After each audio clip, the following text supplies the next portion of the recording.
Today I'm taking a look at the VEVOR Drywall Skimming Blade combo. Oh wow, that is a pretty nice case. Cool. So we do have instructions for it. That's cool. Actually nice color instructions too. It does come with some foam padding in here.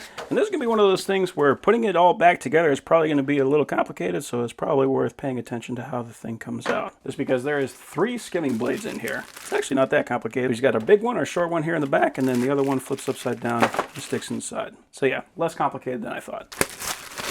Here we go. So I love the variety in lengths. This is probably the most common one that I'm going to use just because the length on here is great for being able to make sure you get your tape plus your mud on both sides. So you can get a nice even press on this. And this is how you want to hold these things. It's got kind of this curve to it so you can easily wrap your fingers around it like that. So really easy to get a nice comfortable grip on these things. It is a somewhat flexible blade, which is exactly what you want it to have because you want to be able to press and have this thing kind of curve for you. The edges on here are pointy. For me, that's perfectly fine. If it bothers you, you can round those things off. It's really up to you. It's personal preference. But if you're going to be doing anything where you want to do like ceilings, especially on tall ceilings, these things are going to be invaluable. So I'm not familiar with this style, and I was actually playing with this thing trying to figure out how to get it on, and what I found is that by reading the instructions, of course, these little buttons right here, these actually apply force to the back of the blade. So I push this out and that allows me to slide it on. So actually a very cool idea. There we go. Yeah, that tightens up actually extremely well. Okay.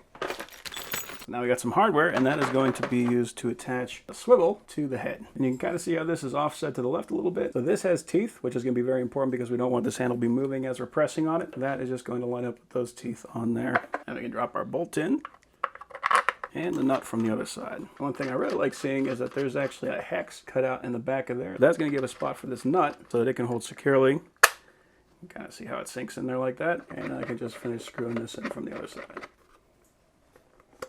Okay, and now we can take the, oh, that's cool. They actually gave us a little short little putty knife on here too. That's nice. I was not expecting that. Ooh. So this isn't just a long handle. It's actually an extendable handle. Wow, a really extendable handle.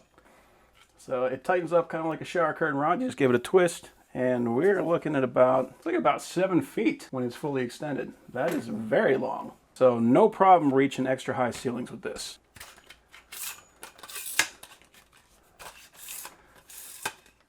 Cool. We can see we got these little notches here on both sides, and that is going to fit in those slots. So that's awesome, so you don't have to worry about this thing twisting. Then we got this D10 pin. I'll just push right through the side, and that will hold it all in place.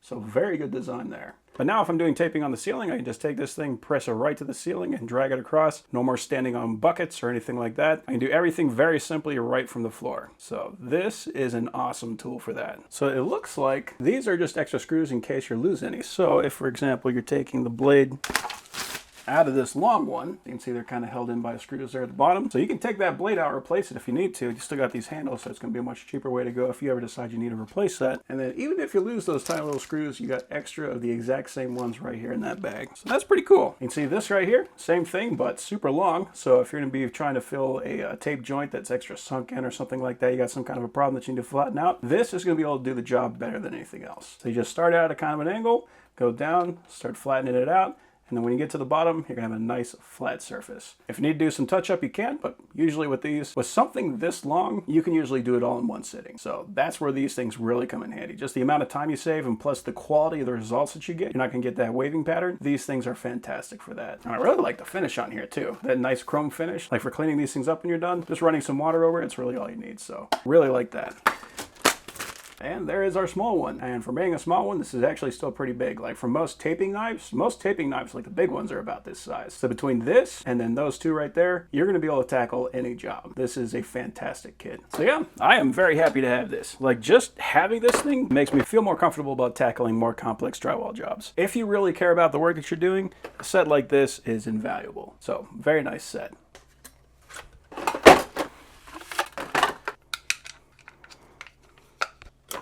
Does that work? Yep, just like that. So not actually that bad to pack up. So yeah, that is a fantastic set.